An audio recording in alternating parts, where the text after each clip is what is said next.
चितवन में जाकर के 10 दिन का विपश्यना साधना करने के पीछे का उद्देश्य क्या था, लॉजिक क्या था? कोई ऐसा माइंड में चल रहा था? क्या गेम है इसके पीछे? ये 5 साल पहले की बात है, आज से ठीक 5 साल पहले मेरे एक बड़े भैया है, मेरे से 1 साल बड़े। उन्होंने विपश्यना किया था। वो वापस जब आए तो हमने उनका चेंजेस देखा। मतलब जैसे भाई बहन में एक छोटा मोटा लड़ाई होता है घर पे, मुझे पानी ला दो, नहीं मैं पानी नहीं ला के दूंगी। सिबलिंग्स मतलब प्यार की लड़ाई। मम्मी के साथ लड़ाई होती है, वो लड़ाइयाँ वगैरह सब बंद हो गई। वाह। तो शिविर में जाने से पहले वाली वेदिका और शिविर से निकल के आने वाली वेदिका, ये दो वेदिका, क्या फर्क देखते हैं? तो मैं बता रही हूँ, एवरी डे में फर्क आ रहा है जैसे मुझे, पर अच्छे में बोलो या बुरे में बोलो, जिस दिन मैं बाहर निकली थी उस दिन शायद वो विजडम जिसे कहते हैं वो काफी ऊंचाई के लेवल पे था, जो कि अब नीचे आते जा रहा है धीरे धीरे। थोड़ा और अंदर जाते हैं डेप्थ में। 0 डे के दिन में क्या क्या हुआ, क्या अनुभव की? तो 0 डे में सबसे पहले तो जब मैं घुसी, क्योंकि मेरी पहला जो मेरा एक्सपीरियंस रहा था जब मैं 5 दिन में भाग कर आ गई थी, उस वजह से फर्स्ट डे पे मुझे टीचर मिले वहाँ पे, असिस्टेंट टीचर, जो कि हमें सिखाने वाले होते हैं, पूरा 10 दिन हमारे साथ सहयोग करते। उसके अलावा एक होते सेंटर टीचर, जो कि वो सेंटर रन करते, सो चितवन के सेंटर। 1 डे 2 डे 3 का बात करें अपन, तो 3 दिन तो आना पाना का प्रैक्टिस करवाते हैं, फिर शाम के समय में डिस्कोर्स की बातें होती है। वो 3 दिन का अनुभव को यदि शेयर करें तो क्या बताना चाहेंगे? तो 3 दिन में बेसिकली कुछ हम लोग बहुत ऐसे आउट ऑफ द वर्ल्ड या कुछ बहुत ऐतिहासिक, कुछ अलग सा कुछ करते नहीं है। करना क्या है, बस जो हमारा सच्चाई है, जो कि एक जो हमारे अंदर ही है, सांस सबके अंदर हम लोग ब्रीद इन ब्रीद आउट करते हैं, तो वही देखना होता है। वही तो, मतलब जो दिमाग में आया ऐसे लग रहा कोई पढ़ रहा है दिमाग। तो बैठने का जो पोस्चर था वो कितना सुखद था या दुखद था? शुरुआत के दिनों में तो, क्योंकि आपको ये लिबर्टी दिया जाता है कि आप बदल सकते हैं, जैसे भी कंफर्टेबली बैठिए, तब तो बहुत अच्छा लगता है कि आप आराम से अपना चेंज करें। तब भी रियलाइज होता है कि कभी पैर में यहाँ दुख रहा है, कभी वहां दुख रहा है। फिर डे 4-5 के बाद आपको अधिष्ठान लेना पड़ता है, जहाँ पे 1 घंटे तक आप हाथ पैर बिना हिलाए आंख नहीं खोल सकते।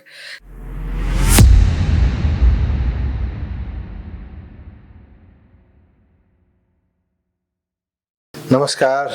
आज कन्भर्सेसन विथ गणेश को यो पोडकास्ट स्टुडियो में हामी गफ गर्नेछौँ विपश्यना साधना बारे। हालसालै वीरगंज की एक चेली चितवन में विपश्यना साधन 10 दिवसीय शिविर सम्पन्न गरेर फर्केकी छिन्। उहाँ हुनुहुन्छ श्रीमती वेदिका गोयङ्का रुङ्गटा। उहाँसँग हामी गफ गर्नेछौँ, तर आजको गफ हिन्दीमा जानेछ, कारण नेपाल बाहिरका मान्छे पनि हाम्रो कन्भर्सेसन सुन्न र बुझ्न सकून्। सुरु गर्छौँ, स्वागत गरौँ। स्वागत है वेदिका। मेनी थैंक यू, बहुत बहुत धन्यवाद मेरे को इनवाइट करने के लिए। आप ये बताओ, चितवन में जाकर के 10 दिन का विपश्यना साधना करने के पीछे का उद्देश्य क्या था, लॉजिक क्या था? कोई ऐसा माइंड में चल रहा था? क्या गेम है इसके पीछे? नहीं, आप लोकेशन के हिसाब से पूछ रहे हैं या विपश्यना के हिसाब से? दो बात, एक तो वीरगंज क्यों नहीं, या काठमांडू क्यों नहीं, चितवन ही क्यों, दूसरा विपश्यना ही क्यों? ये 5 साल पहले की बात है, आज से ठीक 5 साल पहले मेरे एक बड़े भैया है, मेरे से 1 साल बड़े। उन्होंने विपश्यना किया था। वो वापस जब आए तो हमने उनका चेंजेस देखा। मतलब जैसे भाई बहन में एक छोटा मोटा लड़ाई होता है घर पे, मुझे पानी ला दो, नहीं मैं पानी नहीं ला के दूंगी। सिबलिंग्स मतलब प्यार की लड़ाई। मम्मी के साथ लड़ाई होती है, वो लड़ाइयाँ वगैरह सब बंद हो गई। मतलब भैया का चेंज देख करके मतलब हमारा मन लगना बंद हो गया। मेरी एक छोटी बहन है, आपस में बात करते थे ये सब कब चलेगा। तो उनका चेंज देख के मैंने अपने मन में बनाया कि मुझे भी जाना है। ये 2020 की बात है, अराउंड दिसंबर, तो आज से ठीक 5 साल पहले की बात आप समझ लीजिए। फिर मई ऑफ 2021 में मैं ठीक कोविड हुआ था मेरे फुल फैमिली को, तो उसके बाद भी मैंने अपना मन बनाया था कि नहीं मुझे जाना है। मैं धम्मा श्रृंगा काठमांडू में गई थी। किसी कारण से, सेल्फ डाउट की वजह से कहीं ना कहीं मैंने काफी अपना एक्सपीरियंस पूरा भैया से ही कंपेयर कर दिया था उस टाइम पे। तो 5वें दिन पे मैं लौट आई थी। ओह। तो उस तब से मैंने ठाना हुआ तो था मुझे जाना है, लेकिन कब जाएंगे वो देखेंगे। उसके बाद हम लोग बहाने हमेशा बनाते रहते हैं अपने लाइफ में कुछ कुछ चीजों के लिए। बिल्कुल। तो वही बहाने कि अब फिर मेरी शादी हो गई, फिर भैया की शादी हुई, तो कभी ना कभी ऑक्यूपाइड थी कोई कोई चीजों में। फिर अभी किसी तरह से समय बन गया, टाइम बन गया, सारे लिए लॉ ऑफ अट्रैक्शन जिसे कहते हैं, उस उन सब ने कोशिश करके मुझे जुड़वाया इससे, और ये संभव हो पाया कि मैं अभी 15 दिन पहले अपना कोर्स पूरा करके आई। और चितवन ही क्यों, उसके पीछे का मैं कारण बताती हूँ। तो जब काठमांडू में मैं बैठी थी, मई मंथ की बात है, मई मंथ में भी मुझे ठंड जैसे मुझे बहुत लगता है, तो मैं काफी ब्लैंकेट लेके बैठती थी। सुबह 4:30 बजे से आपको बैठना पड़ता है, तो ब्लैंकेट के इतना कंफर्टेबल हो जाता है इंसान, तो नींद आने लग जाता था। तो इस बार मुझे था कि नहीं, जो भी एक्सटर्नल फैक्टर जो हमारे कंट्रोल में, उसको मैं कंट्रोल कर ली, तो मुझे गर्मी की जगह में ही बैठूंगी, ये तो मैंने ठान रखा था। और फिर गर्मी की जगह में आदमी को ऐसे होता है कि बहुत गर्मी में फिर आपको परेशानी, तो मैंने सोचा था कि जब भी बैठूंगी नवंबर के बाद बैठूंगी। तो हेंस नवंबर के बाद मैं बैठी अभी नवंबर महीने में। और बिरगंज के सेंटर में अभी रेनोवेशन चल रहा था, इस वजह से जो बिरगंज का नेक्स्ट नियरेस्ट सेंटर चितवन था, भूल करके मैं चितवन में बैठी। वाह। तो शिविर में जाने से पहले वाली वेदिका और शिविर से निकल के आने वाली वेदिका, ये दो वेदिका, क्या फर्क देखते हैं? तो मैं बता रही हूँ, एवरी डे में फर्क आ रहा है जैसे मुझे, पर अच्छे में बोलो या बुरे में बोलो, जिस दिन मैं बाहर निकली थी उस दिन शायद वो विजडम जिसे कहते हैं वो काफी ऊंचाई के लेवल पे था, जो कि अब नीचे आते जा रहा है धीरे धीरे। पर शिविर में पहले जाने से वेदिका बहुत ही परेशान थी, उसे कहीं ना कहीं मजा आता था हर चीज को एक प्रॉब्लम बनाने में, और प्रॉब्लम को भी प्रॉब्लम बनाने में कि ये ऐसे हो गया, दिन भर कंप्लेन। और ग्रैटिट्यूड मैं अपने लाइफ से काफी हद तक भूल चुकी थी। ओके। हर चीज के बारे में ग्रेटफुल होना। अब मैं जब से आई हूँ वापस, तब से मेरे को धीरे धीरे रियलाइज होता है कि हम लोग कैसे इग्नोरेंट हो जाते हैं, क्योंकि अपने सराउंडिंग को देख करके आजकल स्पेशली यूथ को आप देखेंगे तो इतने ज्यादा सोशल मीडिया से इन्फ्लुएंस हो जाते हैं, लोगों के व्यवहार से इन्फ्लुएंस हो जाते हैं। लोगों ने इग्नोरेंस को एक वर्च्यू मान लिया, एक अच्छी क्वालिटी मान ली है, कि मतलब बोलते हैं इसको तो दुनियादारी से कोई मतलब नहीं है, तो उसको अच्छा मानने लग गए। बट ये अच्छा नहीं है। नहीं है, तो बिल्कुल। और मतलब मेरे को बहुत फुल ऑफ लाइफ जो बोलते हैं वो फील होता है अब, कि मेरे को एक तो नाउ की अभी का समय हमारे लिए कितना इम्पोर्टेंट है उसका महत्व पता चला है। ग्रेटफुल होना चाहिए, और हम सब के अंदर एक लाइट है, एक जो एक अपने तरीके से वो बोलते हैं ना, shine your own way, energy कहते हैं। एनर्जी, हाँ, लाइट कह लीजिए, एनर्जी कह लीजिए। तो उसका मुझे रियलाइजेशन हो गया। मे बी आज से 1 महीने बाद वो एनर्जी कम हो जाएगी कहीं ना कहीं, पर कोशिश मैं यही करूंगी, अभ्यास मेरा यही रहेगा कि मैं प्रैक्टिस करते रहूं, जिससे वो एनर्जी कम नहीं हो पाए। थोड़ा और अंदर जाते हैं डेप्थ में। 0 डे के दिन में क्या क्या हुआ, क्या अनुभव की? तो 0 डे में सबसे पहले तो जब मैं घुसी, क्योंकि मेरी पहला जो मेरा एक्सपीरियंस रहा था जब मैं 5 दिन में भाग कर आ गई थी, उस वजह से फर्स्ट डे पे मुझे टीचर मिले वहाँ पे, असिस्टेंट टीचर, जो कि हमें सिखाने वाले होते हैं, पूरा 10 दिन हमारे साथ सहयोग करते हैं। उसके अलावा एक होते सेंटर टीचर, जो कि वो सेंटर रन करते हैं, सो चितवन के सेंटर। दोनों ही बहुत वेलकमिंग थे। उन्होंने मुझे बोला तुम्हें तो इस बार ही करवा के ही भेजेंगे। तो मुझे फिर तब मुझे थोड़ा ग्रेटफुल फील हुआ कि नहीं भाई, क्योंकि इतने लोग चाहते हैं मैं इस बार ये कोर्स कंप्लीट करूं, किसी ना किसी के थ्रू उनको पता चला कि नहीं ये इसके साथ इसका ऐसा बैकग्राउंड रहा है। तो एक मुझे ये फीलिंग आई। दूसरी फीलिंग मुझे क्या आई, मेरे को छिपकली से बहुत डर लगता है।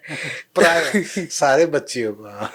तो जैसे मैं रूम में पहुंची वहां पे मुझे छिपकली दिख गई, तो मेरे को लगा मैं कैसे सरवाइव करूंगी। Second welcome.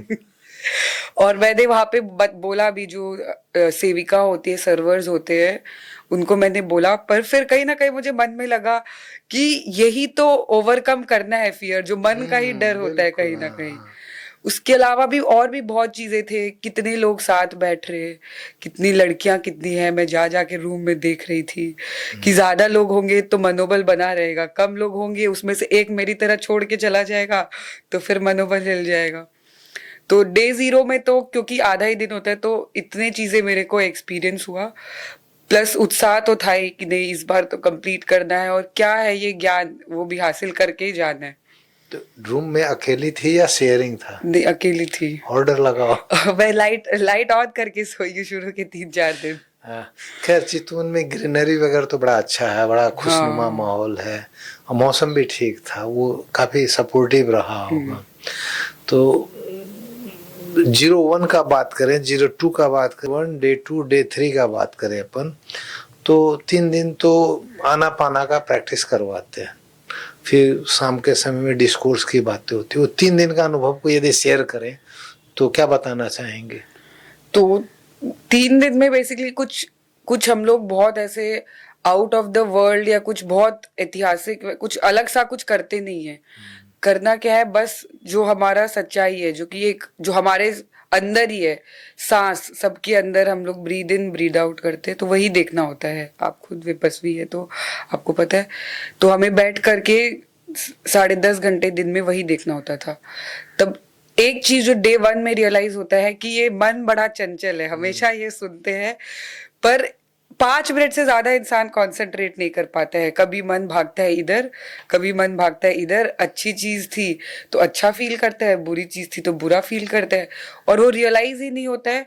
फिर जब रियलाइज होता है तब लगता है ओहो नहीं, मेरे को तो अपने सांस पे ध्यान देना है। कहाँ कहाँ की बातें याद आती है।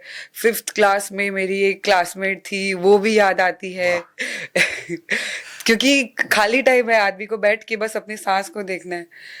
तो डे 1 में काफी मुश्किल होता है। फिर डे 2 में थोड़ा सा कंसंट्रेशन बढ़ता है आदमी का।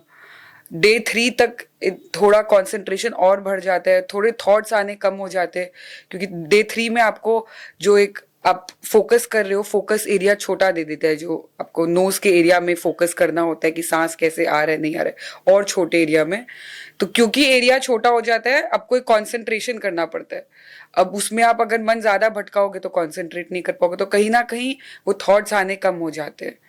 और रही डिस्कोर्स की बात, तो डिस्कोर्स तो मतलब मुझे ऐसे लगता था कि वो बोलते ना मोती है, मोती जैसे लगता था कान में कि Rescue बोलते हो रहे। गया। हाँ, कि गुरुजी बोलते रहे, वो खत्म हो गया ऐसे लगता था। अच्छा। क्योंकि जो हमने सीखा है, उस जो प्रैक्टिस कर रहे दिन भर, उसका मतलब पता चल रहा है। और कहीं ना कहीं जो मन में क्वेश्चन आता था, उसका आंसर अपने आप ही रात में मिल हाँ जाता वही था। तो, मतलब जो दिमाग में आया ऐसे लग रहा कोई पढ़ रहा है हाँ। दिमाग।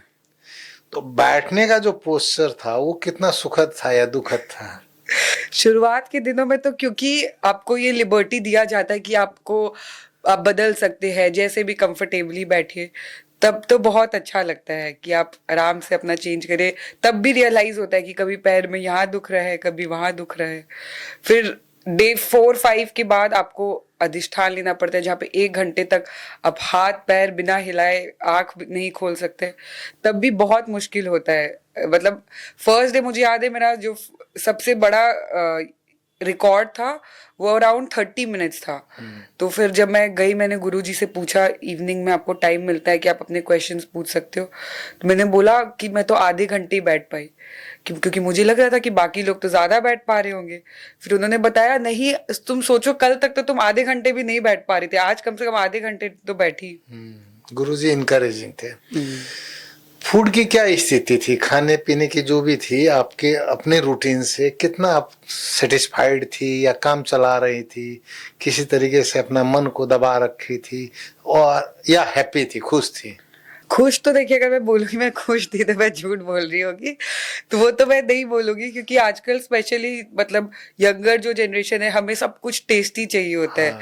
कि हेल्दी भी खा रहे तो हेल्दी में भी टेस्टी थोड़ा चाहिए, स्पाइस हो। स्पाइसी हो। या मतलब राजमा भी खाना है तो नहीं, राजमा की टिक्की खाना चाहते हैं कि थोड़ा टेस्ट भी आ जाए साथ ही साथ। तो शुरुआत के दिन में 1-2 दिन प्रॉब्लम हुआ, पर उसके बाद फिर मैंने पूछना ही छोड़ दिया। मैंने पूछती नहीं थी कि ये क्या चीज की सब्जी है। जो सब्जी मिलता था, क्योंकि अगर बता देंगे कि नहीं ये बैंगन है, करेला है, जो मुझे नहीं पसंद है, तो शायद मैं नहीं खा पाऊंगी। जो मिलता था मैं खा लेती थी, क्योंकि पेट पेट भरना था, पता था। ऐसे भी 3 में से 2 टाइम हमें प्रॉपर मील मिलता था, क्योंकि जो थर्ड मील डिनर हम करते थे 5 बजे, वो स्नैक्स जैसे मूढ़ी और बादाम मिलता था विद चाय। अब 2 टाइम में भी अगर मैं नखरे करने लग जाऊंगी तो फिर तो भूखी रह जाऊंगी। तो सुबह 4:30 में in any case you have to be at your meditation hall, right? और उसके बाद तो कंटिन्यू है ही है। तो कितना कंफर्टेबल थे आप सुबह 4 बजे उठना, रेडी होके 4:30 वहाँ अवेलेबल होना? मुझे कैसा लगता है मतलब शुरू के 1-2 दिन मुझे प्रॉब्लम हुआ, मे बी क्योंकि पहले मैं बोर्डिंग स्कूल में पढ़ी हुई हूँ 7 साल मेरी लाइफ में, तो एक टाइम टेबल में फॉल करना उतना डिफिकल्ट नहीं है। हाँ, 4 बजे तो मैं 7 बजे भी नहीं उठती थी अपने नॉर्मल लाइफ में, तो वो शुरुआत में तो बहुत डिफिकल्ट था। पर फिर जो हमारे बॉडी का एक जो बायोलॉजिकल क्लॉक होता है, क्योंकि आप जल्दी सो रहे, तो अपने आप ही दूसरे तीसरे दिन से अलार्म बजता जरूर था, पर अलार्म बजने से पहले मेरा आंख अपने आप खुल जाता था। माइंड खुद ही नॉक नॉक नॉक कर हाँ, देता था कि ऐसे होता, अच्छा बेल नहीं बजा अभी तक, क्या हो गया, कहीं लेट तो नहीं हो गए। तो ये तीसरे दिन तो ठीक है आना पाना, चौथे पांचवें छठे दिन, ये 7वें 8वें भी कह सकते हैं, ये पूरी विपස්සना के लिए डेडिकेटेड डेज होते हैं। तो चौथे दिन से क्या करवाया गुरुजी ने, कैसा प्रैक्टिस करवाया आप? तो चौथे दिन के टाइम पे अराउंड 3 बजे वो विपස්සना हमें सिखाते हैं कि अब क्या करना है।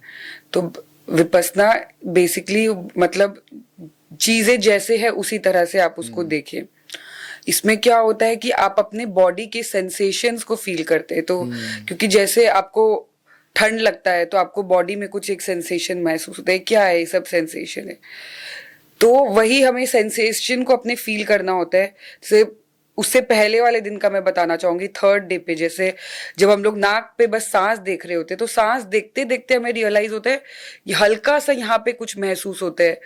कभी आप ऐसे करने लग जाएंगे क्योंकि आपको महसूस हो रहा है कुछ चल रहा है, क्योंकि वो अंदर के बेसिकली जो हमारे बॉडी, बिकॉज हमारा body is made of matter, मतलब सब एटॉमिक पार्टिकल्स जो कि हमें साइंस में बचपन में पढ़ाया जाता वही है, न्यूरॉन, इलेक्ट्रॉन, न्यूरॉन्स, हाँ वही सब चीजें।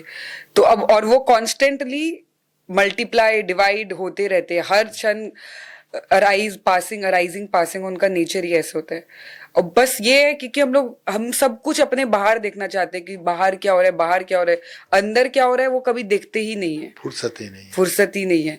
तो 3rd डे पे जब आप फील करने लग जाते हैं यहाँ पे आपको कुछ फील हो रहा है, फिर 4th डे जो विपස්සना में वो सिखाते हैं, अब वो धीरे धीरे आप अपने सिर से चालू करते हैं और अपने मन को एक एक पार्ट में लेके जाते हैं धीरे धीरे करके, और फील करते हैं यहाँ पे कुछ फील हो रहा है क्या, यहाँ पे कुछ फील हो रहा है क्या, अंदर में आपको क्या फील हो रहा है on the surface of the body. तो ये सिखाया जाता है। शुरुआत के दिन आपको लगता है कुछ नहीं फील हो रहा, आप वेट कर रहे होते हो अब कुछ फील होगा, अब कुछ फील होगा, और ऐसे लगता है नहीं फील होता है तो अरे मुझे तो कुछ फील ही नहीं हो रहा है। तो वो भी एक पार्ट होता है, बट धीरे धीरे जैसे विद प्रैक्टिस आपको सडनली फील होने लग जाता है। इनफैक्ट 4th डे से लेके आप 8th डे तक करते वही चीज है, बट वही है शुरुआत में जो आपको कुछ फीलिंग नहीं होता है, 8 डे तक आपको फील होने लग जाता है और सेंसेस आपको दिखने लग जाते क्लियरली, क्योंकि आप फोकस कर रहे हैं। अब धीरे धीरे डीपर लेवल में जो हमारे चेंजेस होते हैं बॉडी के, वो सब सटल जो होते हैं, जो कि नहीं पता चल रहा है अंदर।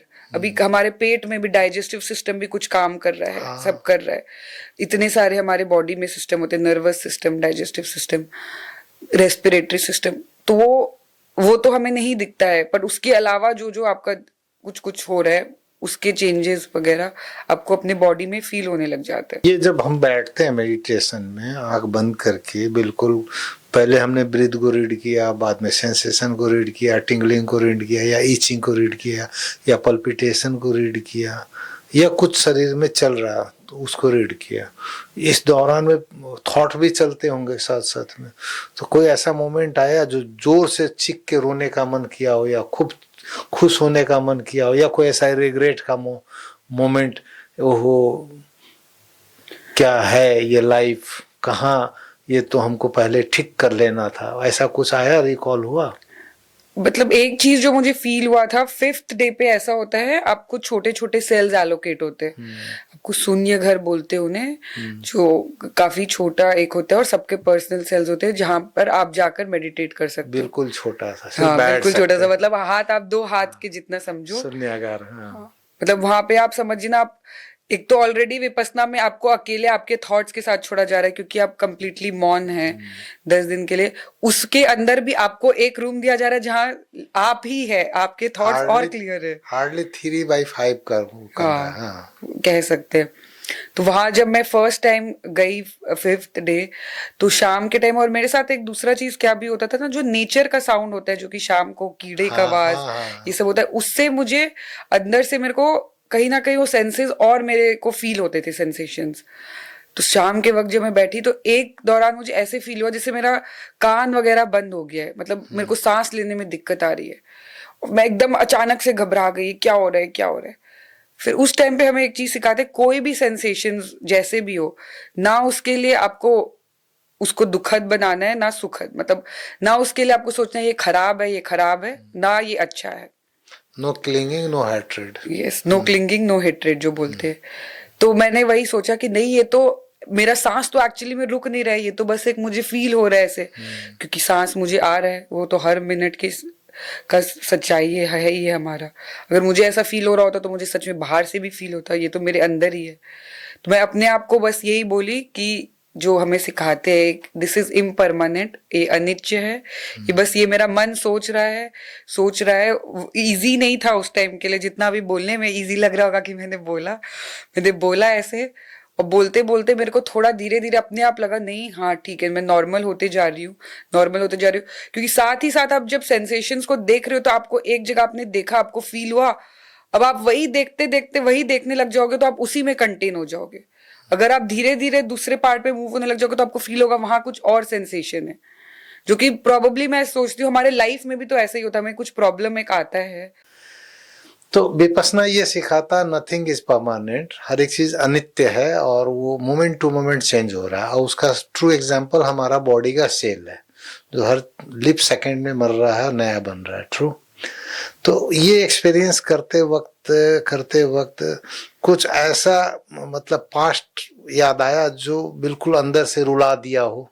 होता है ना, किसी को मिस किए, वो याद आ गया। जैसे मेरा अनुभव है, मैं अपने आप को बड़ा हार्ड फीलिंग का मानता हूँ, लेकिन लास्ट टाइम में मेरे को मेरे पिताजी की याद इतनी भयानक आई, मैं वहां बैठ के रोने लग गया फुट फुट के। ऐसा कोई माहौल बना आपका? तो ऐसे कोई मोमेंट, मतलब इमोशनली जिसमें मैं रोई हूं या बहुत खुश हुई हूं, वैसा नहीं था। पर मैं ये सोचने लग गई थी कि ऐसे कितने मोमेंट्स हमारे लाइफ में आए जो हमने सोचा यही है या ये मेरी प्रॉब्लम की वक्त है। मतलब अभी बहुत रिसेंटली हमारे फैमिली के साथ हम घटना हुआ था, सारे नेपाल वाले जानते हैं, जेनजी आंदोलन के वक्त। तो उस टाइम में जो मैं बहुत नेगेटिव हो चुकी थी, पर जो भी प्रॉब्लम्स है ठीक है, एक फाइनेंशियल लॉस को छोड़ करके जो आपके साथ मेंटल लॉस है वो विद टाइम तो आप भूल जाएंगे ना। हाँ, ह्यूमिलिएशन का फीलिंग है, ह्यूमिलिएशन का फीलिंग है, या एक आउट ऑफ कंफर्ट का जो फीलिंग है, मतलब आप अपने घर में, इंसान सबसे ज्यादा कंफर्टेबल होता है और घर नहीं रहे तो इंसान को लगता है वो मुझे तो कंफर्ट से निकाल दिया। पर आज नहीं, साल भर बाद, 2 साल बाद तो वो कंफर्ट आ ही जाएगा ना। शायद ये समय भी कुछ सिखाने के लिए ही था। और जो हम हम सारे परिवार एक साथ रह रहे, पहले हम सब न्यूक्लियर रहते थे, तो फिर मैं ये फील करने लग गई शायद अभी हम दादी के साथ रह रहे, दादी ऐसे ही ओल्ड है, उनके वो कब तक हमारे साथ है ये हमें नहीं पता। तो मुझे एक मौका मिला उनके साथ रहने का। क्या बात है। तो ये मुझे, मैं फील करने लग गया। और अब मैं आई हूँ वापस, अब फिर ऐसे हो सकता है 3 महीने बाद कुछ ऐसा हो कि मुझे फिर ऐसे लगे कि अरे मैं जब अकेले रहती थी तो मुझे इस चीज की छूट थी। पर मैं चाहती हूँ वही मुझे ये याद रहे। तो मैंने वॉइस नोट बनाया अपने फोन में जब मैं बाहर निकली। मैं अपने भैया से भी एक्सपीरियंस शेयर किया, ऐसे ऐसे मेरे को डर है कि ये मैं भूल नहीं जाऊँ आज जो मुझे महसूस हो रहा है। तो उन्होंने मुझे ये आइडिया दिया कि तुम जो आज फील हो रहा है सबका एक वॉइस नोट बना दो, अपना guide to your future self. और कभी भी तुम्हें लगेगा कि तुम बहुत परेशान हो, ग्रेटफुल नहीं हो, तो ये वॉइस नोट सुनना। अब बात करते हैं 9वें और 10वें दिन का, मंगल मैत्री का दिन। तो प्राय लोग को लगता है 8वें दिन, अरे यार अब क्या बाकी है, छोड़ क्यों नहीं दे रहा है, कहाँ फंसा रखा है, रोज यही एक ही प्रैक्टिस। और 8वें दिन तक तो ये, 9वें दिन जब बोलता है आपको अब कुछ देना है, आपने लिया ही लिया, देना है, तो क्या देना है, ब्लेसिंग्स देना है। वो 2 दिन का एक्सपीरियंस कैसा रहा? तो 90वें दिन कहीं ना कहीं आदमी खुशी तो बहुत होता है कि अब 9 दिन बाद जाने मिलेगा, वो तो है। पर उसके साथ साथ गुरुजी ये 8th दिन के शाम के डिस्कोर्स में बोलते हैं कि अब आपको पूरे टाइम जो सेंसेशन है, जो कि आप पहले 10.5 घंटे जब आप मेडिटेट करने बैठे थे तभी फील करना है, अब आपको दिन भर फील करने रहना पड़ेगा। दिन भर आप सो भी रहे हैं तो आप फील करोगे।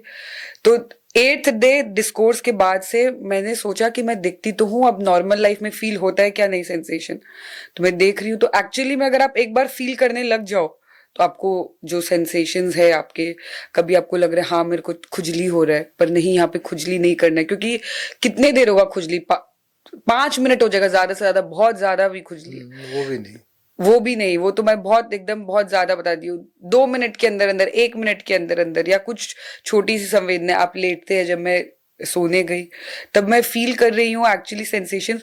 क्योंकि एक तो माइंड इतना हमारा शार्प हो जाता है, जो हम 10 दिन से पूरा शांत बैठे हैं।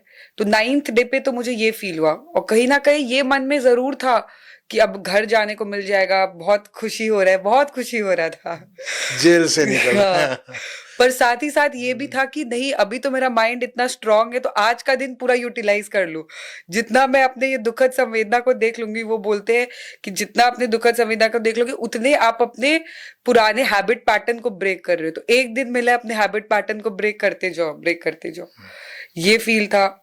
और 10th डे जैसे मैं, मेरे फैमिली में मेरी मम्मी पापा सब बैठे हुए हैं विपसना में, तो उनसे मैंने सुना था 10th डे बहुत ही अच्छा दिन होता है, और मैं एकदम भी नहीं डिनाई करूंगी, 10th day one of the best days था। क्योंकि अभी तक क्या होता है ना, या बुद्ध ने, क्योंकि हमें पूरा विपसना में गौतम बुद्ध के टीचिंग्स के ऊपर उन्होंने कैसे एनलाइटनमेंट रीच किया वो बताते हैं। तो अब आपको ये लग रहा है कि मैं विपसना बैठी हूं तो मुझे फायदा हुआ, मैं अच्छी बन जाऊंगी, मैं अपने राग द्वेष से मुझे छुटकारा मिल जाएगा।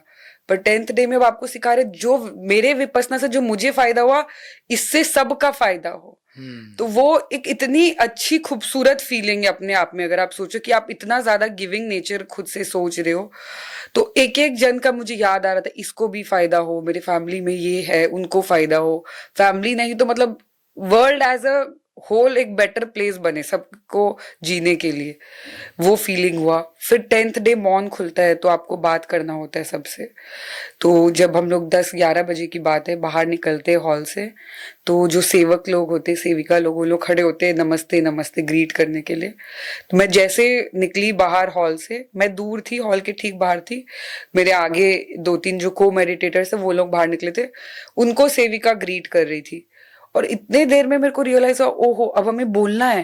मतलब इतने दिन से जो हम वेट कर रहे थे कि कब बोलेंगे, कब बाहर निकलेंगे, और मैं रोने लग गई। क्योंकि जाने अनजाने में इंसान इतना पता ही नहीं लगता हम कब कितना वर्ड्स ऑफ क्रुअल्टी बोल देते किसी को, किसी को दुख पहुंचा देते। उसने मुझे गुस्सा दिलाया, अब मुझे लग रहा था ओहो कम से कम हम बिना बोले किसी को हर्ट तो नहीं कर रहे थे। अब बाहर जाके अब बोलना पड़ेगा, मैं फिर से किसी को हर्ट नहीं कर दूं। तो ये थी मेरी फीलिंग मौन खुलने के बाद। उसके अलावा भी बहुत अच्छा एक्सपीरियंस रहा। सारे हम एक जितने भी हमारे को मेडिटेटर्स थे, सबने अपना एक्सपीरियंस बताया, सबने अपना बैकग्राउंड बताया। तब जान पहचान हुआ कि अच्छा ये इस बैकग्राउंड से आता है, इनके लाइफ में भी विपसना का कितना हेल्प है। एक हमारे साथ, मैं फॉर्चुनेट मानती हूँ अपने आप को, गुरु माँ बैठी थी, तो मैंने काफी डाउट्स उनसे क्लियर करे उस दिन।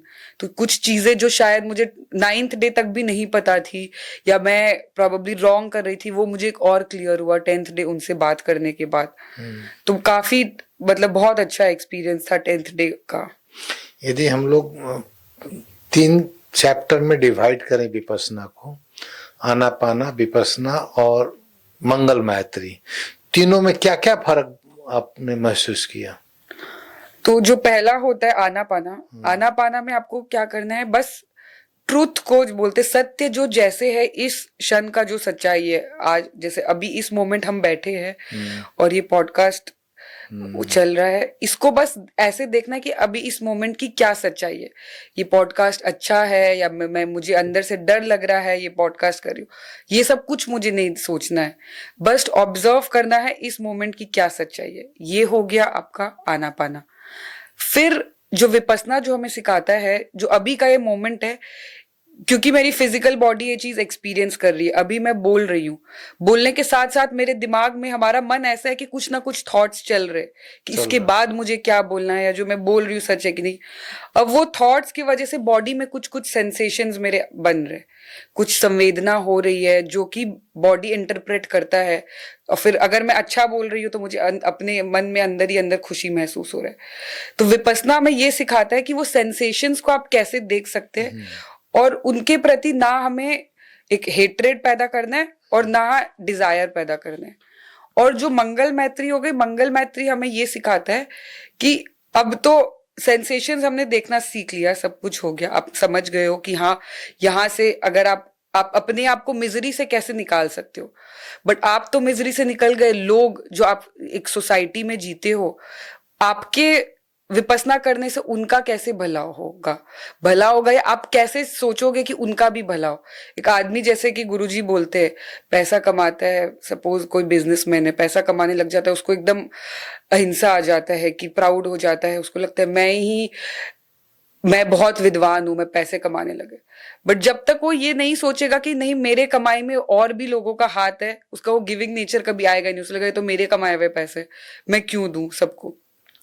तो मंगल मैत्री से मैं वो समझी। मेरे जो खुद के एक भैया है, मेरे कजिन भैया, तो हर राखी दिवाली वो मुझे पैसे भेजते थे। जब तक मेरी शादी नहीं हुई थी मैं बहुत खुश होती थी।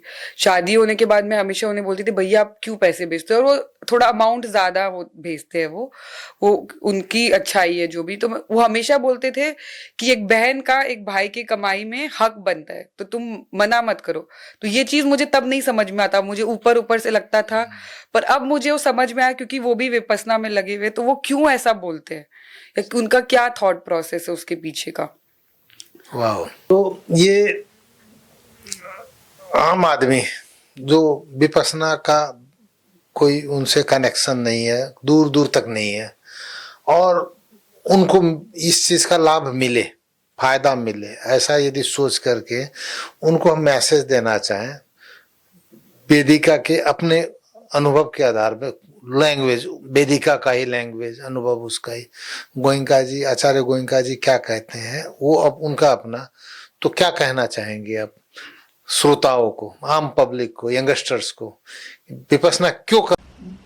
यंगस्टर्स को स्पेशली अगर बोलना पड़े, क्योंकि मतलब मैं खुद उससे हम इतने ज्यादा हमने अपनी लाइफ को बिजी बना लिया है, या कहीं ना कहीं हम कुछ देखते हैं तो हमारे मन में हमें पता ही नहीं चलता कब ग्रीड आ जाता है। किसी का वेकेशन का रील देखते हैं तो हमें ये चाहिए, हमें ये चाहिए, किसी या हमारे मन में होता है कि ओहो इसकी लाइफ तो बहुत ही अच्छी है, तो हम जाने अनजाने में, और हम लोग अपने आप से क्या कहते हैं कि अरे मैंने तो ये बात सोचा ही नहीं था, मेरा मन कह रहा है, मैं अपने मन को कैसे सुधारूं। तो ये मन का भी हैबिट पैटर्न तो हमने ही बनाया है कहीं ना कहीं। जब हम बच्चे होते तो हमें नहीं पता होता है कि क्या अच्छा है क्या बुरा है, वो विद टाइम हमने ही अपना एक हैबिट पैटर्न बनाया है। अभी हैबिट पैटर्न से जो निकलना चाहते हैं, जो निकलना ही नहीं चाहता उसे तो खैर मैं हेल्प नहीं कर सकती, या मैं एक मैसेज नहीं देख सकती। बट अगर आप चाहते हैं अपना ये हैबिट पैटर्न आप तोड़े, आपको किसी तरह से लगता है आप अनअवेयर है, थोड़े आप मोमेंट में नहीं जीते, आपको कुछ थोड़ा सा इनकन्वीनियंस होता है, आप तुरंत मोबाइल उठा लेते हैं अपने आप को डिस्ट्रैक्ट करने के लिए, या आपको लगता है नहीं मैं डिप्रेस्ड हूँ, मेरे को समझ में नहीं आ रहा मैं लाइफ में क्या करूँ, जो कि आजकल बहुत कॉमन है हमारे जनरेशन में कि लोग बहुत इजीली बोल देते मैं डिप्रेस्ड हूँ। तो अगर आप वो डिप्रेस्ड है, पर आप क्यों डिप्रेस्ड है, वो आपके दिमाग में है या सच में उतनी बड़ी प्रॉब्लम है या नहीं है। तो वो चीज आप अगर अपने आप को कहीं आप इंटेलेक्चुअल लेवल पे बुक्स वगैरह पढ़ के आप समझा सकते हैं तो बहुत अच्छी बात है, पर स्टिल जो हमारे अंदर में जो सबकॉन्शियस माइंड है उसको ये चीज एक्सप्लेन करने के लिए आप विपस्सना जाइए, क्योंकि विपस्सना आपकी सबकॉन्शियस माइंड के हैबिट पैटर्न को कैसे ब्रेक करता है वो सिखाता है। तो इसीलिए मैं चाहूंगी। और दूसरा और भी क्या मैंने नोटिस किया, हमारे जनरेशन के लिए बोल लो या आजकल के ज़माने की बोल लो, क्या हमने एक वर्ज्यू मान लिया कि लोग बोलते हैं जैसे कि वो मेरे को सुनाई जा रही थी तो मैं सुनने वालों में से थोड़ी, मैंने भी सुना दिया। हाँ, 4 सुनाया। तो मैंने भी सुना दिया को भी एक वर्च्यू मानने लगे, मतलब मैं भी कहीं ना कहीं शायद उसको वर्च्यू मान लेते कि मैं सुनने वालों में से मैं थोड़ी हूँ। कमजोर थोड़े ही हूँ। हाँ, पर नहीं, सुनाने वाला नहीं है बड़ा, सुनने वाला कितना बड़ा है ये क्यों इम्पोर्टेंट है वो, कि मतलब तुमने मुझे सुनाया, मुझे गुस्सा आया, गुस्सा आके कोई भी रिएक्ट कर देता है, वो तो ये तो मैं बोल ही सकती हूँ, अरे मेरे को गुस्सा आया ही नहीं था यार, मेरे मन में सच में गुस्सा आया, मैं क्या करूं। उसने गुस्सा दिलाया। हाँ, उसने गुस्सा दिलाया, या उसके वर्ड से मैं कंट्रोल ही नहीं कर पाया। तो अगर आप कंट्रोल करना सीख जाते हो तो आप सोचिए आप कितना बड़ा चीज अचीव कर लेते हो। तो ये चीज मैं बोलना चाहूंगी अपने यंगर जनरेशन को, या अपने मेरे दोस्तों को, मुझसे 3-4 साल बड़े लोगों को, कि अगर आपको लगता है आप इस प्रॉब्लम में फंसे हुए हो और आपको एक सोल्यूशन चाहिए, तो आप जाइए, एक ट्राई दीजिए विपस्सना को, आपको कहीं ना कहीं हेल्प करेगा। ये तो तय है कि 100% परफेक्ट कोई इंसान होता ही नहीं है, कुछ ना कुछ कमियां रह जाती हैं। तो वेराइटीज अलग होंगी, किसी कुछ, किसी कुछ, किसी कुछ। तो जाहिर सी बात है गणेश लाठ में भी कुछ कमियां हैं, वेदिका में भी कमियां रही थी और भी अभी भी होगी। तो विपस्सना 10 दिन के करने के बाद में कोई एक ऐसी कमी जिससे पार पा ली हो, जीत ली हो, याद है कोई? ये तो अब इसको तो लौटने नहीं देंगे जिंदगी में। नहीं, ऐसी तो मुझे नहीं लगता है कोई कमी होगी। सब चीजें, मतलब सारे जो वर्च्यूज एक तरीके से होते हैं, सब चीजों में मैं थोड़ा सा अवेयर ज्यादा हो गई हूँ एक तरीके से। आदमी को पता सब होता है, कि इंसान को पता है कि आपको जो आपका परवरिश एक होता है, पेरेंट्स हमेशा सिखाते हैं ऐसा करो ऐसा करो, बट वो विद टाइम अपने अराउंड देख के, अपने दोस्तों को देख के आप, या दुनिया का एक चलन को देख के आप भूल जाते हो, या आप इग्नोरेंट बन जाते हो। तो छोटी छोटी काफी चीजों में, जैसे मैंने अपने ओवर थिंकिंग वाले पार्ट को एक थोड़ा अपने उसमें सुधार देखा, एक नेगेटिविटी, कंप्लेन करने की जो आदत थी उसमें सुधार देखा। ऐसा नहीं है कि 100% इरेडिकेट हो गया है, आज के डेट में वो शायद 90% हुआ है। तो वो विद टाइम धीरे धीरे, जब तक मैं दूसरा शिविर शायद नहीं बैठ जाती, या मेरा भी सबकॉन्शियस माइंड उस चीज को नहीं समझ लेता, वो आती रहेंगी वो सब चीजें। पर ये सब चीजों में मुझे एक डिफरेंस दिखा। 100% चेंज तो अभी तक मैं नहीं कह सकती कि मुझ में कोई चीज में आया है। ये दो बातें हैं, एक फॉरगिवनेस, दूसरी ग्रेटिट्यूड। विपस्सना कितना सपोर्ट करता है ये दो चीजों में? बिल्कुल, दोनों चीजों में काफी आप क्लियर हो जाते हो कि फॉरगिवनेस भी क्यों जरूरी है। मतलब फॉरगिवनेस, एक तो सॉरी मांगना, फॉरगिवनेस में भी दो चीज हो गई, एक तो सॉरी बोलना, क्योंकि आप जाने अनजाने में अपने कितने लोगों को हर्ट कर दिया है, और बस बोलकर या अपने एक्शन से नहीं, किसी को मार दिया आपने, या किसी को गुस्सा दिलाने के लिए आपने जानबूझ करके कुछ कर दिया था, वही चीज नहीं, सोच कर भी आप कहीं ना कहीं तो नेगेटिविटी ला रहे हो। बिल्कुल। हमारे में क्या होता है, अब किसी ने जैसे कुछ किया, सपोज, मतलब एक आदमी का ह्यूमन नेचर बता रही हूँ, किसी ने मेरे साथ कुछ किया, मुझे बुरा लगा, अब मेरे अंदर तो ऑलरेडी नेगेटिविटी पैदा हो गया। अब मैं बोलूंगी कि मैं परेशान हूं, मैं किससे शेयर करूं? मैं जाके 2 आदमी को और बता दूंगी, चाहे वो सबसे मेरे नजदीकी हो, मेरी मॉम हो, मेरी कोई दोस्त हो, मेरे हस्बैंड हो। पर ये चीज अगर मैं वो चेन ब्रेक कर दूं कि मेरे अंदर तो नेगेटिविटी हो ही गया, मैं अपने हस्बैंड को बता के उसके अंदर भी क्यों नेगेटिविटी लाऊं? वो कुछ चेंज तो कर नहीं सकता है। बिल्कुल। तो ये चीज मुझे दूसरा फील हुआ कि ये चीज को हम लोग स्टॉप कर सकते हैं। और तीसरा, मैं हमेशा चाहती थी कि ये बदले, मेरे हालात बदले, या अगर मैं किसी सिचुएशन में हूं तो अरे ये तो सर्कमस्टांसेस ऐसे है, इसीलिए इस वजह से मैं इस सिचुएशन में आ गई, या इस इंसान के वजह से मेरे साथ बुरा हो रहा है। पर हमें किसने राइट दिया है कि आप किसी को बदल सकते हो? नहीं बदल सकते। या आप कोई अपने हालात बदल सकते हो? हालात ठीक है, आदमी फिर भी बदल सकता है किसी तरह से, पर कोई चीज जो आप चेंज सबसे ज्यादा कर सकते हो तो वो आपका खुद अपने आप को ही है। उसके ऊपर ही आपका सबसे ज्यादा कंट्रोल है, और वही आपको सबसे ज्यादा खुशी देगा। क्या बात है। एक चीज, जैसे मेरे कई मित्र हैं जो विपस्सना में लगे हुए हैं, और कई ऐसे गुरुजन भी है जिनके संपर्क में खुद भी, तो विपस्सना में कहते हैं कि सुबह भी शाम को भी कम से कम 2 दफा, यदि संभव है तो 3 दफा बैठिए। और भागम भाग का दुनिया है, हर आदमी को देख रहे हैं एक स्पीड में दौड़ रहा है, कहाँ जा रहा है खुद को मालूम नहीं। डेस्टिनेशन बोलते हैं, पूछते हैं तो कोई बता नहीं पाता, but everybody is busy, engage, badly engage. तो क्या लगता है, मतलब हर आदमी स्ट्रगल में ही है, कोई करियर ओरिएंटेड है, किसी को फैमिली का, किसी का नेम फेम का। तो वैसे सिचुएशन में ये विपश्यना हम लोग कंटिन्यू कर सकते हैं मेडिटेशन लाइफ में, इसको लाइफ के रूटीन में उतार सकते हैं, संभव है? मैंने जैसे अपने अराउंड ही मेरे फैमिली मेंबर्स ही हो गए जो है जो करते हैं प्रैक्टिस एवरी डे, सुबह और शाम 1 घंटा। और ऐसा नहीं है कि उनकी लाइफ बहुत इजी है, उनकी लाइफ बहुत डिफिकल्ट है, बिजनेस वाइज उनकी लाइफ डिफिकल्ट है, फैमिली वाइज डिफिकल्ट है। फिर तो उनको देख के मुझे लगता है जैसे वो कर पा रहे हैं तो करने के लिए तो कोई भी कर सकता है। और जैसे इंसान बोलते हैं खाना खाना नहीं भूलते हैं ना। हाँ, वही हम सुनना चाहते। माइंड का खुराक तो चाहिए ना, अब बॉडी का खुराक का सिर्फ सोचते हो। अब कभी ऐसा है किसी दिन आप 2 घंटे नहीं कर पा रहे हो तो आप 1 घंटा ही कर लीजिए। अब बैठे हो, जैसे अभी मेरे साथ ही मैं आई हूँ, 1 घंटा मैं सुबह शाम दोनों टाइम कर रही हूँ क्योंकि अभी वही एक्साइटमेंट सबसे पीक पे है, लर्निंग सबसे पीक पे है। तो किसी दिन मुझे ऐसा लगता है कि नहीं मुझे कोई चीज के लिए लेट हो रहा है तो मैं 45 मिनट्स में रोक देती हूँ, पर वो नहीं करने से तो थोड़ा देर ही करना। हाँ, बिल्कुल भी मतलब ना से तो कुछ थोड़ा भला। और बाकी अगर आपको एक बार आप जाएंगे और आप वो एक्सपीरियंस करेंगे, एक बार आप 10 दिन के शिविर में बैठते हैं और आपको चेंजेस अपने अंदर महसूस होगा। जैसे कि आदमी डाइट करता है, दिखता है कि एक्सरसाइज किया तो भाई पतला हो गया। आप एक बार विपश्यना करें, आपको लगेगा नहीं हाँ भाई मन शांत हो गया, तो आपको खुद ब खुद मन करेगा कि मैं बैठूं। नहीं, डेफिनेटली विपश्यना में डाइट कंट्रोल भी तो है ही, हाँ, और माइंड कंट्रोल्ड भी है। तो फिजिकल और मेंटल दोनों का ही कहीं ना कहीं डिसिप्लिन्ड तो हो रहे हैं अपन। बट मेरे बहुत सारे जानने वाले परिचित लोग हैं, उनका ये आरोप है, क्लेम है कि विपश्यना में जब जो कोई लगते हैं उनको वैराग्य आ जाता है, काम से मोह छूट जाता है, वो धंधा पानी छोड़ देते हैं या परिवार की जिम्मेवारी से दूर होने लग जाते हैं। एक किस्म का वैराग्य, हर एक चीज उसको मिथ्या लगने लग जाता है, अनित्य लगने लग जाता है, वो सांसारिक जिम्मेवारी से भागने लग जाते हैं, ऐसा आरोप है। तो ये वेदिका के मन में ऐसा कोई आ रहा है दिमाग में, संसार मिथ्या है, ये सब बेकार है, बकवास है, कुछ नहीं करना चाहिए, ऐसा कुछ?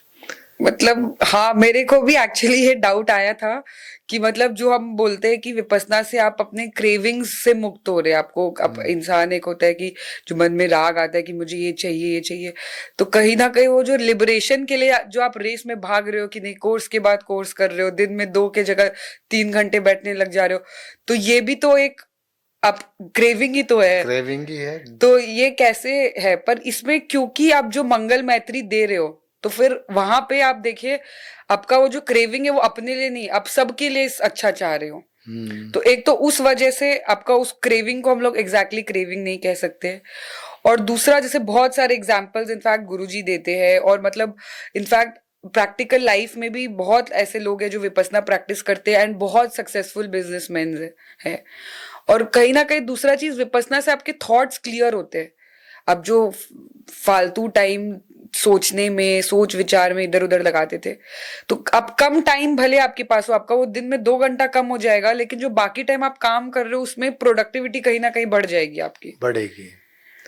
और आपके ग्रीड कम हो जाएगा। जो आप एक चाह रहे हो कि नहीं आज मुझे एक गाड़ी थी, मेरे पास 2 गाड़ी हो, 2 की जगह 3 गाड़ी हो, वो ग्रीड कम हो गई, तो आपकी रिक्वायरमेंट्स ऐसे ही कम हो गई। और उस वजह से अगर आप ऐसे होगा कि नहीं भाई ठीक है मैं थोड़ा कम काम करके भी खुश हूं, तो मुझे नहीं लगता उसमें कोई बुराई है। तो उसको या तो ऐसे नहीं कह सकते कि नहीं है तो विपश्यना में ही लग के पूरा दुनिया को भूल गया, बर्बाद कर दिया। हाँ। हमारे गुरुजी हैं खगेश्वर अरियाल जी, वो मिलिट्री बैकग्राउंड के, तो उनसे मैंने पूछा मिलिट्री में तो लोगों को मारना सिखाया जाता है और आप लगे विपश्यना में। उन्होंने बड़ा प्यारा जवाब दिया, बोला विपश्यना से पहले मैं हो सकता ब्लैंक फायर करता, ब्लाइंडली ही फायर करता, विपश्यना में लगा तो मैं टारगेटेड करूंगा। तो ऐसा नहीं है कि मिलिट्री वाले विपश्यना में लगे और उसका लाभ ना हो। उनका जवाब था जो काफी सेटिस्फाइड, व्यापार तो मैं करूंगा लेकिन ऐसा व्यापार करूंगा जिससे किसी को नुकसान ना करे। खैर आगे बढ़ते हैं। अब कुछ ऐसा पर्सनल क्वेश्चन है जो रैपिड फायर बोलते हैं ना, फटाफट जवाब देने वाला, ताकि मालूम हो पब्लिक को वेदिका कौन है, क्या टेस्ट है। पहला क्वेश्चन मेरा यही है, आजकल कौन सा गाना गुनगुनाती है? आजकल तो नहीं, पर जब से मतलब मैं आई हूँ विपसना से, वो लास्ट डे तिहाड़ जेल वाला जो वीडियो दिखाते हैं, वो वीडियो में एक गाना आता है, ए मालिक तेरे बंदे हम, तो वो गाना मतलब वो वीडियो देखने के बाद मेरे दिमाग में बैठ गया है। तो जब से मैं वापस आई हूँ, एटलीस्ट मे भी वो 4 दिन बाद बदल जाएगा कोई नया गाना आने के बाद। हर एक चीज अनित्य है। दूसरा क्वेश्चन, ऐसी कोई फिल्म जो आज भी खूब याद आती है, उसकी कोई खास प्लॉट सीन वगैरह? मेरे को एक मूवी विपसना के दौरान बहुत मेरे दिमाग में आई, जो कि 3 इडियट्स मूवी, क्योंकि उसमें कहते हैं ना all is well, all is well. हाँ, तो उसको मैंने कहीं ना कहीं विपसना से रिलेट किया कि मतलब अपने मन को बोलते जाओ सब ठीक है, सब ठीक है। ऑल इज वेल बोलने वाला खुद भी अंधा था। हाँ, कोई ऐसा फिल्मी डायलॉग, जैसे शोले का डायलॉग तो हमें एकदम याद रहता है, कोई ऐसा डायलॉग जो बार बार याद और वो इंस्पायरिंग भी हो, थोड़ा मोटिवेट करता हो, जैसे ऑल इज वेल कहा ना आपने, वैसा कोई डायलॉग? नहीं, ऐसे तो मेरे दिमाग में कोई नहीं आ रहा अभी के लिए, तो मैं ऑल इज वेल ही बोलना चाहूंगी मैं। हर एक इंसान के जिंदगी में आदर्श पात्र आते हैं और जाते हैं। तो मैं जिनसे ही बात करता हूँ, मेरे माता पिता, ऑफ कोर्स माता पिता का तो कंपैरिजन कोई करी, मतलब भगवान से भी नहीं कर सकते। माता पिता का स्थान अपने जगह पे। माता पिता के बिसाइड्स में यदि हम बात करें तो आप किन को आदर्श पात्र मानना चाहेंगे? मेरे एक भैया है, मैंने टोस्ट मास्टर्स में भी उनके ऊपर एक बार स्पीच दिया हुआ है, मेरे बड़े ताऊ जी के बेटे। मतलब वो मेरे लिए फादर फिगर ही है बोल लीजिए, या आइडल फिगर ही है। कहीं ना कहीं विपसना में जाने में भी उनका बहुत बड़ा हाथ था, क्योंकि मैं उनके साथ मतलब 3 साल रही हुई हूँ। और ये ठीक विपसना में जब वो लगे तो उससे पहले की बात है। नाम बता दीजिए, आज मौका है। उनका नाम प्रकाश कुमार गोइंका है। I know you. हाँ, तो उनका लाइफ में जो हमारा एक मतलब वो एक तो वो एक नींव है जो हमारी पूरी परिवार को जोड़ के रखी है। और जो उनसे जो हमें लर्निंग्स मिलते हैं, मतलब जब अगर मुझे वो सपोज नेपाल आए हुए हैं तो 1 घंटा भी मिला है तो मैं चाहूंगी कि मैं उनके साथ बस कुछ नहीं कर रही हूँ, उनके साथ भी बिता रही हूँ, और वो किसी और से भी बात कर रहे हैं। तो जो जैसी वो बातें बोलते हैं वो भी एक प्रवचन है अपने आप में। सुनते रहे। मेरे फोन में अभी तक भी रिकॉर्डिंग है, जब मैं मतलब पहले दुबई रहती थी 3 साल, जो मैंने बोला उनके साथ मुझे रहने का मौका मिला था, तो ऑफिस में वो किसी से फोन में बात कर रहे हैं और मुझे लग रहा है कि नहीं ये बात तो बहुत अच्छी है, मैं फोन में ऐसे रिकॉर्ड कर लेती थी। तो एक वो मेरे लाइफ के ऐसे इंस्पिरेशन है हमेशा, और हमेशा आगे भी मुझे पता है वो हमेशा रहेंगे। और कोई व्यक्ति? उसके अलावा तो और कोई अभी मैं ऐसे नहीं बोलूंगी। मैं आगे बढ़ता हूँ। ऐसी कोई बुक जो बार बार पढ़ने को मन करे, कुछ उसके अंश जो बिल्कुल मोटिवेट करते हो, रिकमेंड करना चाहेंगे आप, अरे आप भी पढ़ो, ये बड़ी मजेदार किताब है, पढ़नी चाहिए? ऐसे तो आप देखेंगे तो इंटरनेट पे तो बहुत सारी किताबें हैं, इकागाई हो गई, चाहे एटॉमिक हैबिट्स हो गई, 7 habits of highly effective people हो गई, बहुत सारी किताबें। मैं खुद बुक्स नहीं पढ़ती हूँ बहुत ज्यादा, इसीलिए मैं नहीं रिकमेंड कर सकती, पर अभी मैं एक बुक पढ़ रही हूँ जो कि विपसना के टीचिंग्स को अपने नॉर्मल लाइफ में कैसे उतारे। तो एक फ्रेंड ने मेरी रिकमेंड किया था, उनको मैं बताई, मैं अभी विपसना से आई है, the power of now. The power of now. उसमें भी यही कहते हैं कि वही फ्यूचर और प्रेजेंट। तो अभी वो मैं पढ़ रही हूँ और धीरे धीरे मेरे थॉट्स बहुत क्लियर हो रहे हैं, तो मुझे लगता है वो मैं रिकमेंड करना चाहूंगी। The power of now. Well, ऐसी कोई जगह जहां बार बार जाने का मन करता हो, नेपाल के अंदर या नेपाल के बाहर? अभी तो घर ही बोलूंगी, अपने पेरेंट्स का घर, क्योंकि धीरे धीरे, हाँ मायका, क्योंकि धीरे धीरे आदमी को रियलाइज हो रहा है एजिंग, जो हमारे पेरेंट्स एज होते जा रहे, तो जो समय है जितना आप जा सकते हो वो कहीं ना कहीं घटते जा रहा है। जितने बार आप उनसे मिलने जा सकते हो वो घटते जा रहा है। अब एक लास्ट क्वेश्चन, अभी तुरंत आपको कहें कि एक गाना गुनगुना दो तो कौन सा गाना गुनगुनाएंगे? मैं गाने में बहुत खराब हूँ, लेकिन क्योंकि अभी मेरे मन में वही गाना चल रहा है, ऐ मालिक तेरे बंदे हम, ऐसे हो तुम्हारे करम, नेकी पर चले और बदी से टले, ताकि हंसते हुए निकले दम। तो फिलहाल ब्रेक लेते हैं, मिलते हैं ब्रेक के बाद। आशा करते हैं श्रोतागण आज के कन्वर्सेशन से लाभ लेंगे। कोई भी कंफ्यूजन हो, कोई डाउट्स हो, कोई क्यूरी हो, आप कमेंट बॉक्स में डालिए। हमें जो मालूम होगा हम बताएंगे, बाकी वेदिका मैम है उनसे पूछ के बताएंगे, और ज़्यादा कठिन प्रश्न हुआ तो हमारे गुरुजन से पूछ के बताएंगे, मगर बताएंगे ज़रूर। आप पूछने में ना हिचकिचाएं, और ये चैनल पसंद आ रहा हो तो आप लाइक भी कीजिए, सब्सक्राइब भी कीजिए। मिलते हैं ब्रेक के बाद।